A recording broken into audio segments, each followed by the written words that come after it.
కొందరికి హిందువుల మొదటి పండుగ తొలి ఏకాదశి, పేలాల పండుగ అని కూడా పిలుస్తారు. ఆషాఢ మాసంలో వచ్చే శుక్ల ఏకాదశి రోజు ఈ తొలి ఏకాదశి జరుపుకుంటాము. ఈ పండుగ రోజు పేలాల పిండిని ఎందుకు తినాలో ఇప్పుడు తెలుసుకుందామండి.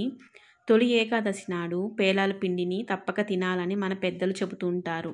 పేలాలు పితృదేవతలకు ఎంతో ఇష్టమైనవి. అంతేకాకుండా మనకు జన్మనిచ్చిన పూర్వీకులను పండుగ రోజున గుర్తు చేసుకోవడం మన బాధ్యత.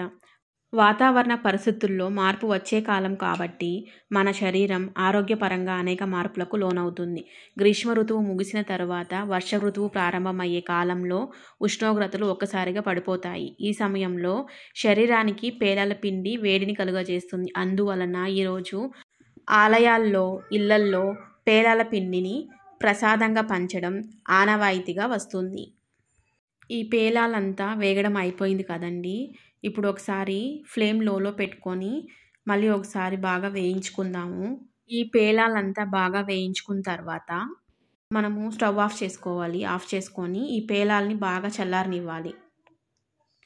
వేడేం లేకోకుండా బాగా చల్లారనివ్వాలండి. చల్లారిన తర్వాత మనం ఇప్పుడు ఒక మిక్సీ జార్ తీసుకోవాలి. ఆ మిక్సీ జార్లో ఇలాచీ వేసుకోవాలి. ఇలాచీ వేసుకున్న తర్వాత ముందే వేయించుకున్న పేలాలన్నిటిని మిక్సీ జార్లో వేసుకొని గ్రైండ్ చేసుకోవాలండి. ఆ తర్వాత అందులోనే బెల్లం వేసుకోవాలి. బెల్లం వేసుకున్న తర్వాత మళ్ళీ ఒకసారి బాగా మిక్సీ పట్టుకోవాలి.